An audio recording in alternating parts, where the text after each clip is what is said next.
¿Qué tal? Muy buenas noches. Vamos a hablar un poquito de lo que es el transmisor inteligente.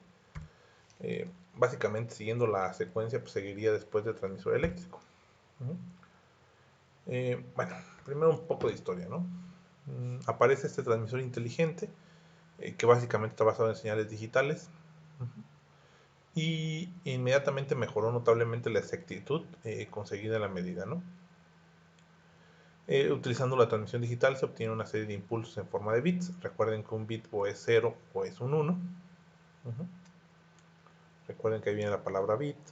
Básicamente solamente puede tomar dos valores, o 0 o un 1. Obviamente son 0 y 1 lógicos, no son como tal unidades, ¿no? 0 volts y 1 volt. Sino más bien dicho, un 0 lógico y un 1 lógico. Dependiendo del tipo de sistema, pues un 1 lógico es un cierto valor y un 0 lógico es otro valor. ¿Sale? ¿Por qué decimos que aumenta mucho la exactitud? Pues bueno, si la señal digital que maneja el microprocesador, que es un elemento típico del transmisor, es de 8 bits, entonces puede enviar 8 señales binarias, 0 y 1 simultáneamente. Como el mayor número binario de 8 cifras es 255, es un 255, la exactitud que se obtiene es 1 sobre 255, es decir, más o menos el 0.4%, ¿no? ¿Sale? Donde 1 pues básicamente es la escala de voltaje que uno puede tener, ¿no? Entonces, básicamente lo que se mida va a tener un error del 0.4%. ¿De acuerdo? Si nosotros aumentamos este tipo el número de señales que pueden enviar, por ejemplo, a 16 bits, que sería el doble de 8, pues básicamente tendríamos una exactitud de 0.0015%. Esa exactitud también se le conoce como resolución, ¿no? Uh-huh. Entre mayor resolución tenga, es mejor un transmisor inteligente.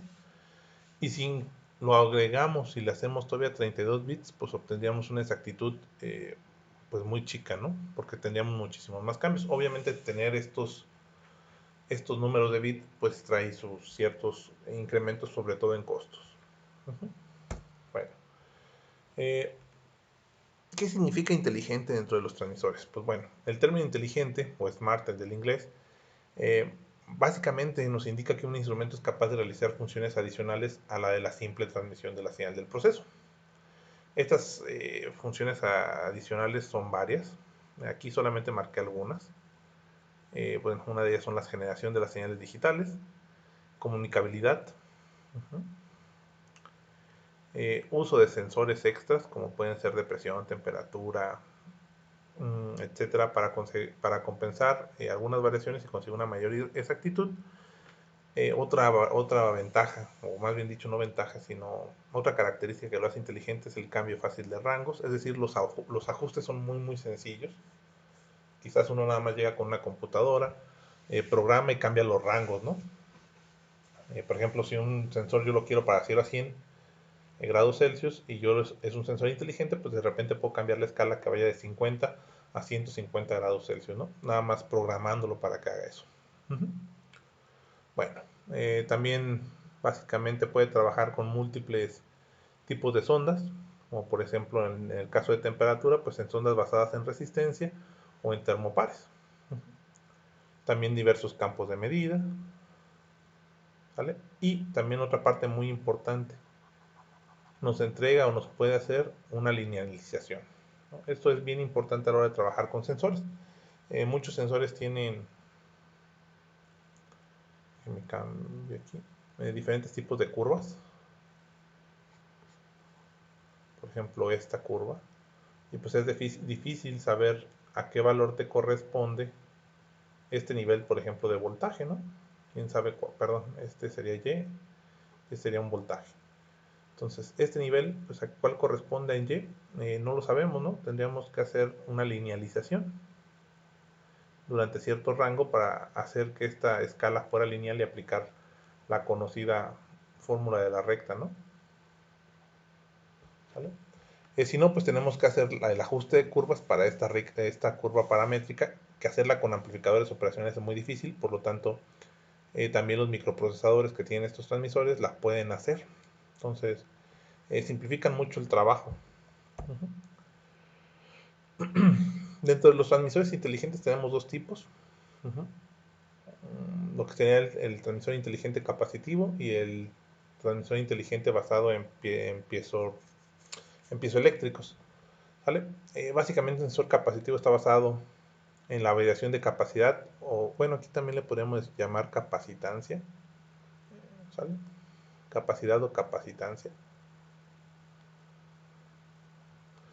Que se produce en un condensador formado por dos placas fijas y un diafragma sensible interno y unido a las mismas placas, ¿no? Ahorita vamos a ver una imagen para que se den una idea de lo que estamos diciendo aquí. Pero básicamente lo que vamos a hacer es cambiar la capacitancia de un capacitor cuando le apliquemos presión, ¿sale? A través de esos dos diafragmas. La transmisión de la presión del proceso se realiza a través de un fluido, como por ejemplo aceite, que rellena el interior del condensador, y el desplazamiento del diafragma sensible es de solo 0.1 milímetros como máximo, ¿no? Un circuito formado por un oscilador y demodulador transforma la variación de capacidad en una señal analógica. Esta a su vez es convertida a digital y pasa después a un microprocesador inteligente que la transforma en la señal analógica de 4 a 20 miliamperes, ¿no? Y con esta información alimentamos las comunicaciones digitales. Básicamente es este diagrama, ¿no? Yo tengo un sensor capacitivo, al cual yo le voy a cambiar, aplicándole presión en estos dos extremos, su capacitancia. Esta capacitancia va a un oscilador y demodulador. Un oscilador básicamente lo que va a hacer es generar una señal alterna a diferentes frecuencias dependiendo del valor de la capacitancia. Pasa a este bloque que se le conoce como convertidor analógico a digital, que lo único que hace es convertir ese valor analógico a esa representación de unos y ceros que vimos al principio. Y esto pasa al controlador digital. Este controlador digital pues tiene muchas opciones que puedes hacer o que puedes usar, ¿no? Una de ellas la linealización, cambiar el campo de medida, cambiar las unidades, por ejemplo, que quiero grados Celsius o grados Fahrenheit. Puede hacer diagnósticos si hay algo fallando, o incluso puede hacer comunicaciones con otros con otros dispositivos, ¿no? Básicamente tiene una memoria donde yo puedo guardar para que cada vez que se encienda el dispositivo yo tenga la misma configuración de linealidad, de campo de medida, etcétera, ¿no? Una vez que ya se procesó esta información del convertidor analógico digital, pasa de nuevo a un convertidor, pero en este caso es el inverso, de digital a analógico. ¿Vale?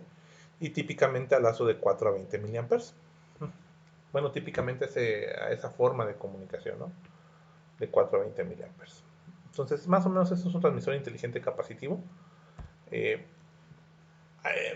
Tenemos el transmisor inteligente piezoresistivo. Hace rato dije piezoeléctrico, perdón, es piezoresistivo. Y básicamente el sensor piezoresistivo está fabricado a partir de una película delgada de silicio que se puede observar aquí, en esta parte. Sensible a los esfuerzos, es decir, a la presión, y se comporta como un circuito dinámico de puente de Wheatstone. El puente de Wheatstone es una configuración de electrónica que se sirve mucho en instrumentación. Se basa en el equilibrio de tensiones de E2 a E1.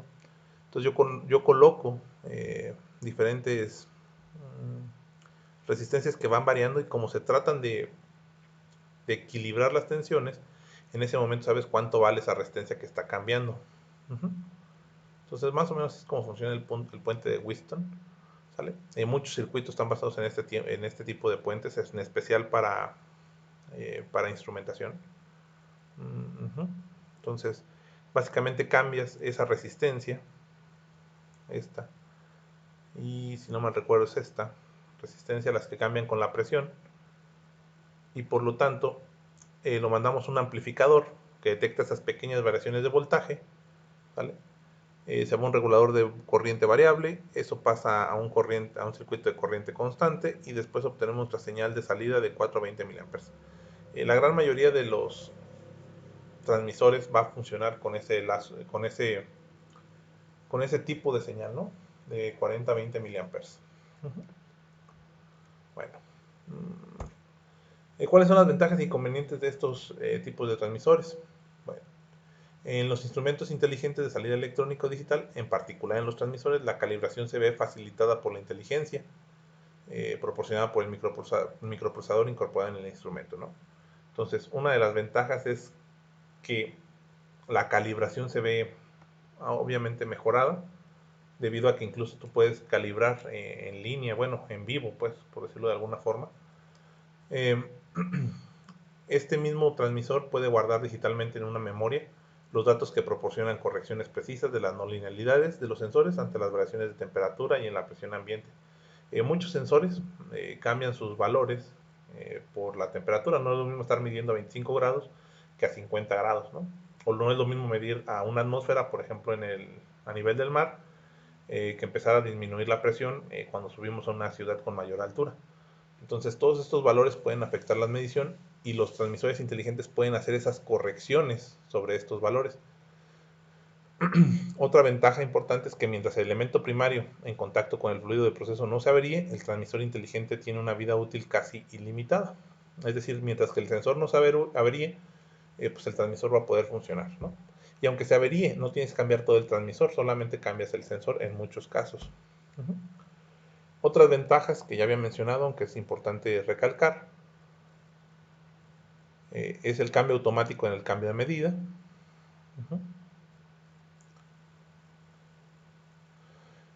También la compensación de las variaciones de temperatura, que es lo que les trato de explicar ahorita, lo que les traté de explicar.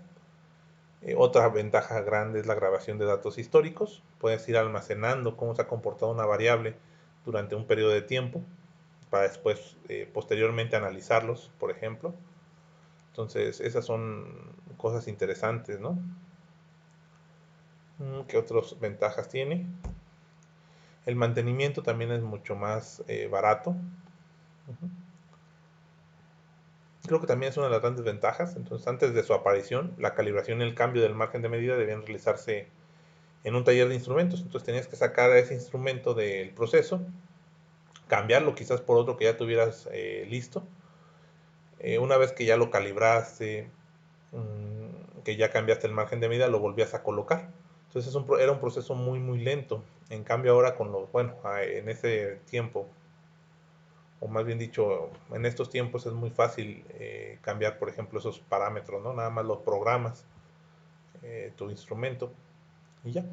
Entonces, en algunos casos, este cambio de los instrumentos equivalía a disponer de aparatos de repuesto o también estar trabajando sin instrumento, ¿no? A ciegas, como dice aquí el texto. Trabajar a ciegas en caso de que yo quisiera cambiar un instrumento que se descompuso o que nomás le quiero dar un mantenimiento preventivo, lo tenía que sacar del área de proceso y cambiarle los parámetros y volverlo a instalar, ¿no? Y durante ese tiempo podría haber estado el operador trabajando a ciegas, ¿no?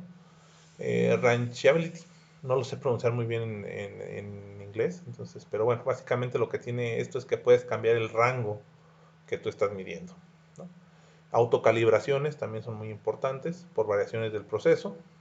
Básicamente los transmisores inteligentes también disponen de autocalibración, es decir, suplen las operaciones de ajuste del 0 y del 100 de los instrumentos, trabajo desarrollado pues, antes por instrumentistas, ¿no? Antes en los instrumentos había una perillita, todavía existen algunos, o una resistencia que tú movías para ajustar, por ejemplo, dónde querías el 0 o dónde quieres el 100% del rango que ibas a medir. Autodiagnóstico también tiene, lo que es el autodiagnóstico.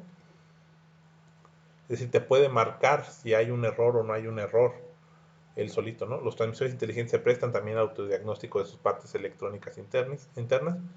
Es un comunicador quizás portátil. Puedes tener solamente una pantallita para visualizar la señal de salida, los datos de configuración, el margen de funcionamiento y cambiar los ajustes del campo de medida. Se puede utilizar un comunicador portátil, que es básicamente una computadora portátil, ¿no? Que se puede conectar en cualquier punto de la línea de transmisión.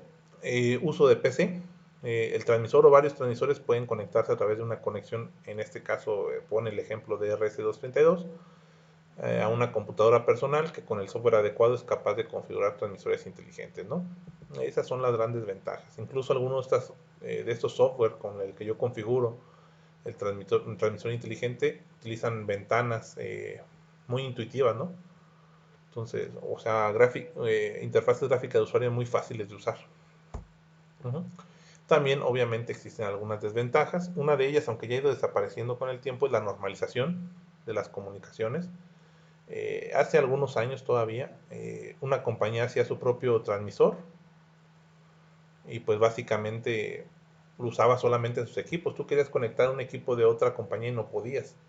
Entonces, esto no está todavía plenamente resuelto. Ahorita lo vamos a ver un poco en unas diapositivas más adelante, pero la normalización es una parte que todavía ha fallado un poquito con las comunicaciones inteligentes, ¿no?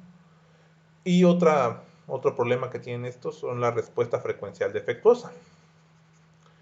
¿A qué se refiere esto? Pues que todo el proceso para capturar una señal analógica, convertirla a digital, procesarla y después enviarla de nuevo por el convertido analógico a digital analógico, perdón, pues toma cierto tiempo y toma más tiempo que su contraparte puramente analógica. ¿Vale? Entonces, para señales que cambian muy rápido, a lo mejor no es la mejor alternativa a uno de estos tipos de transmisores, ¿no? Sin embargo, pues ya ha ido cambiando la velocidad de procesamiento de los microprocesadores a unas velocidades más rápidas y por lo tanto, pues también el procesamiento de estas señales se ha hecho más rápido, ¿no? Yo ya diría que de hecho ya no hay mucha diferencia entre un analógico en esta parte, ¿no? En la respuesta frecuencial, que con un digital, ¿no? No hay mucha.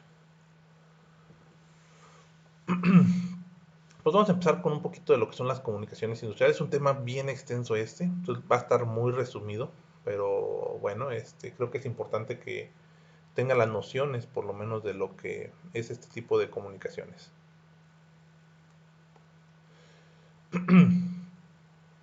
Antes, las comunicaciones entre los instrumentos de proceso y algunos sistemas de control se basaban en las señales analógicas. Lo que son las neumáticas, que ya hemos visto, con su señal normalizada de 0.2 a 1 bar o de 3 a 15 PSI, ¿no?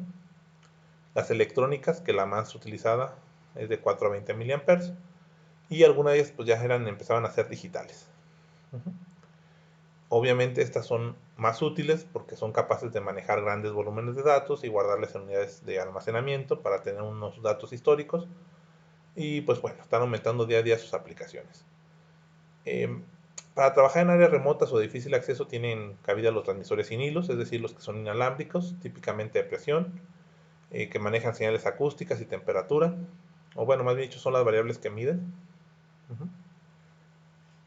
Y que transmiten sus medidas a un aparato de radio base conectado a un sistema de control de adquisición de datos, ¿no? ¿Con qué forma? Pues básicamente con señales de radio. Uh-huh. Bueno, pues ya vimos que la exactitud de las señales digitales es de unas 10 veces mayor que la señal clásica de 4 a 20 miliamperes. En lugar de enviar cada variable por un par de hilos, las señales digitales transmiten secuencialmente las variables a través de un cable de comunicaciones llamado bus. Uh-huh. Esta palabra lo vamos a oír mucho a nivel industrial, como buses de campo. Uh-huh. El término bus indica el transporte secuencial de señales eléctricas que representan información codificada de acuerdo a un protocolo. ¿Vale? Esto no lo vamos a quitar casi nunca. Aquí hay protocolos de comunicación. Uh-huh. Y estos protocolos se tienen que seguir para llevar a cabo una comunicación de manera correcta. Uh-huh.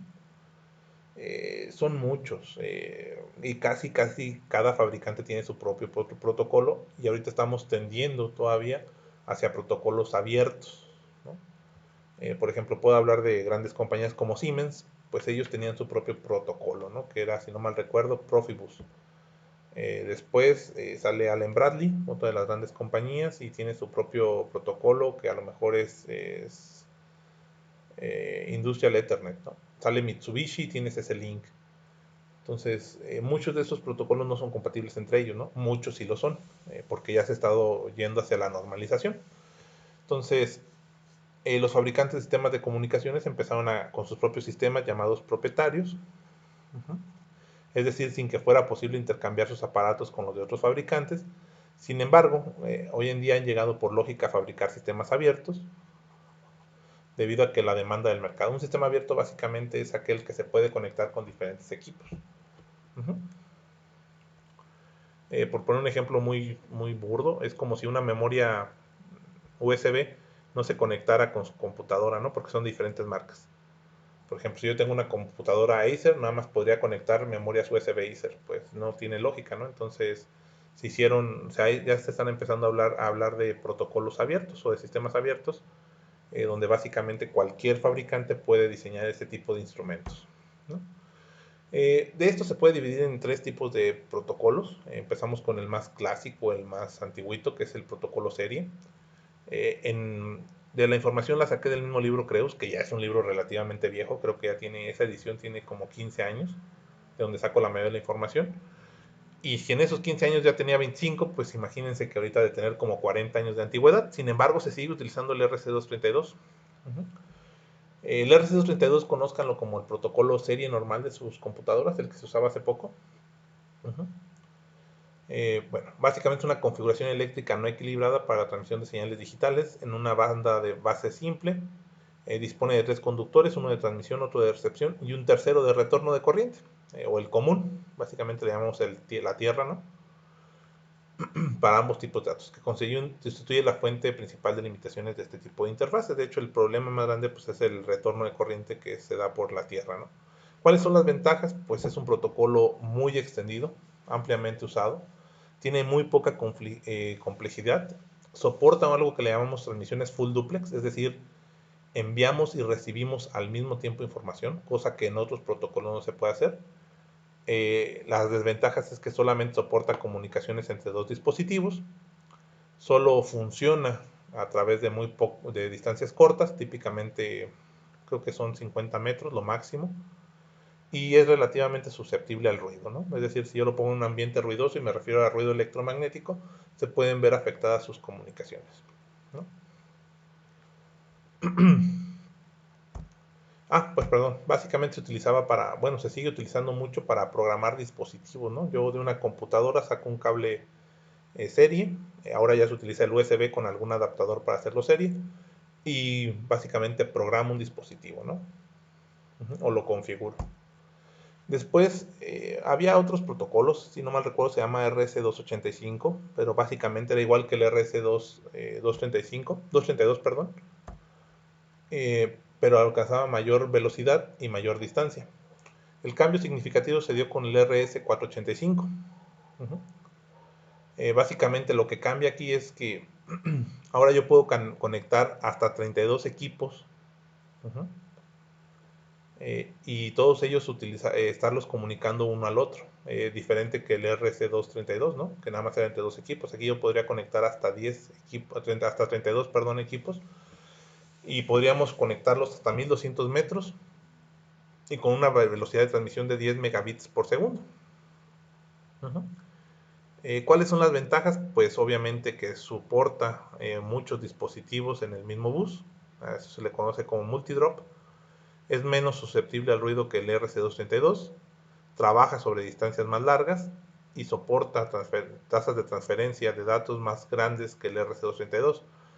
¿Cuáles son las desventajas? Pues que no se usó tanto como el RC232, requiere las resistencias de terminación, que son estas, y solamente soporta una transmisión half duplex, perdón. ¿Qué significa esto? Que solamente o recibes o envías, ¿sale? No puedes estar recibiendo y enviando al mismo tiempo. Imagínense como eh, los radios de los policías de onda corta, donde decían cambio y fuera, para avisar que ya está libre la línea, ¿no? Entonces, esa es una desventaja de este tipo de sistemas. No todos pueden estar comunicándose al mismo tiempo. Bueno, también existen los protocolos híbridos, donde yo a una señal analógica le monto una señal digital, ¿no? Los protocolos híbridos utilizan el estándar analógico de comunicación de 4 a 20 miliamperes y bueno, incorporan aparte un protocolo de comunicación digital. El más famoso, aunque hay más, el más famoso desde mi punto de vista es el HART, el protocolo HART, que significa Highway Addressable Remote Transducer. ¿Sale? Disculpen mi inglés, espero que se haya entendido. Y fue desarrollado originalmente por la firma Rosemont, pero pues ya, dado su gran aceptación, ha sido extendido a otros muchos fabricantes. El HART sí lo tenemos casi en todos los fabricantes de ese tipo de equipos de instrumentación, como un estándar, ¿no? Bueno, ¿cómo funciona esto?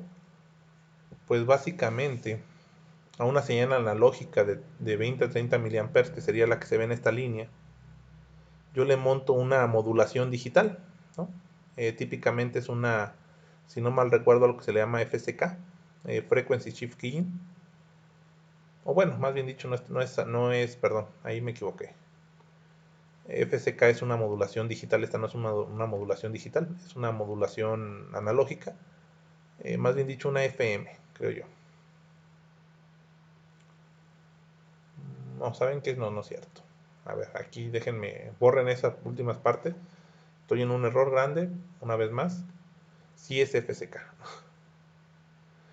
Donde, por ejemplo, una frecuencia, esta es una baja frecuencia comparada con esta, pues indica un 1. Uh-huh. Si yo aumento la frecuencia, indica un 0 y de esta forma voy haciendo el tipo de dato que va recibiendo el receptor. Por ejemplo, aquí llega primero un 0, luego llega un 1, otro 0, otro 1, 1, 0, 0, 1. Y esto se le conoce como la trama, ¿no? Este es el dato que yo envié. ¿Sale? De hecho es de 8 bits típicamente. Entonces se llama Frequency Shift Keying. Porque básicamente nada más cuando tengo un 1 sale una frecuencia, típicamente es la baja frecuencia. Y cuando sale un 0 sale otra baja frecuencia.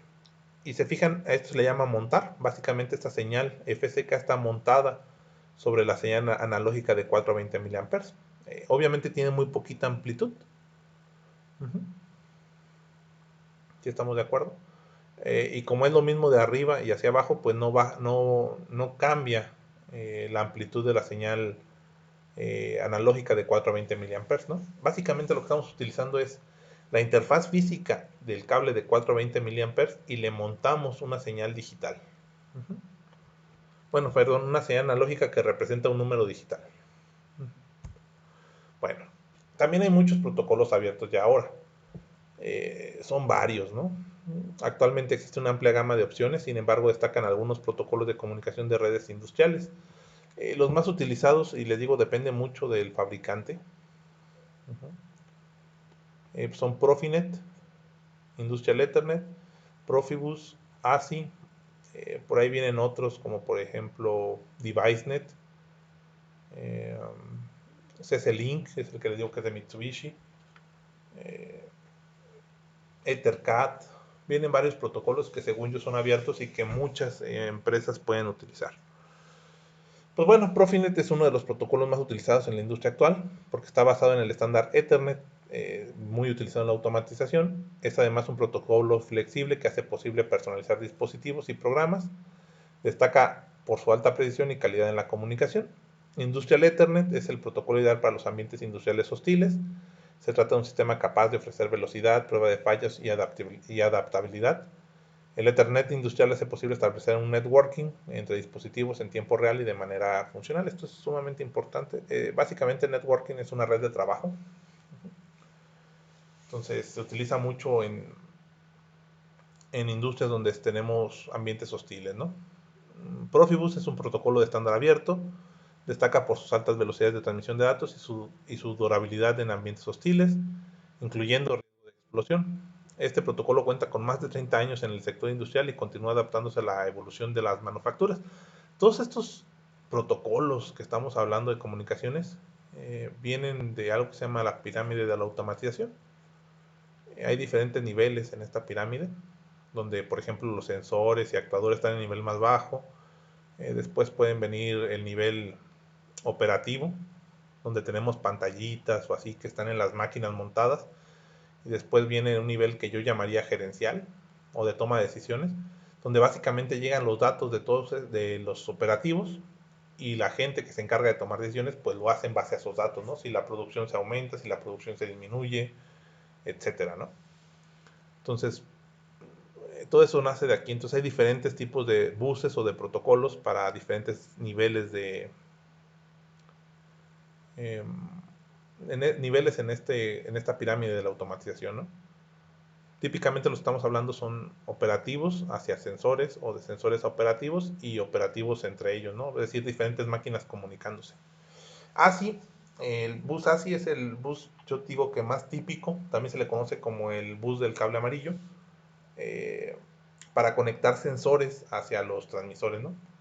Este es un bus de comunicación conocido por su robustez y flexibilidad. Fue desarrollado especialmente para los niveles más bajos en los procesos de control, es decir, para los sensores, y trabaja mediante un estándar, ¿no? Y como les comentaba, estos son solamente algunos protocolos abiertos que existen, no son todos, hay varios. Existen otros protocolos de comunicación industrial que han sido desarrollados para dar respuestas a las exigencias más detalladas. Y ya si ustedes tienen algún tiempo libre, pues valdría la pena explorar estos múltiples sistemas disponibles en el mercado. Y pues obviamente se tiene que ver sus ventajas en cada proyecto. Este es ya un como cuadro comparativo de los diferentes tipos de transmisores que hemos visto. Por ejemplo, un neumático, ¿cuál es su ventaja? Pues la rapidez. ¿Cuáles son las desventajas? Pues que se ocupa aire limpio, no guarda información, tiene distancias limitadas, mantenimiento caro, sensible a vibraciones, ¿no? El electrónico convencional, que básicamente sería basado en voltaje, pues es rapidez, tiene cierta rapidez, sin embargo es sensible a vibraciones y ruidos eléctricos y tiene derivas térmicas, es decir, es muy susceptible al calor. Electrónico inteligente, con señal de 4 a 20 mA, pues tiene mayor exactitud, intercambiable, estable, fiable, campo de medida más amplio, bajo costo de mantenimiento y pues es lento para algunas variables rápidas. Y el electrónico inteligente pero con señal digital, pues básicamente nos ofrece muchísimas ventajas, ¿no? Como mayor exactitud, más estabilidad, fiable, tiene la opción de autodiagnóstico, nos permite comunicaciones bidireccionales, configuración remota, bajo costo de mantenimiento, menor número de instrumentos en stock para intercambios. El problema es igual que el otro, el electrónico inteligente, pues son lentos para algunas variables rápidas y pues que el costo es más caro de estos instrumentos por obviedad, ¿no? Tienen mayor funcionalidad, aunque les puedo decir que en el mundo pues ya casi la mayoría de la gente está utilizando estos electrónicos inteligentes de señales digitales, ¿no? Pues bueno, esto sería todo de mi parte, si no mal recuerdo, ¿sí? Para este video. Espero que les sirva y bueno, muchísimas gracias por su tiempo y sus atenciones.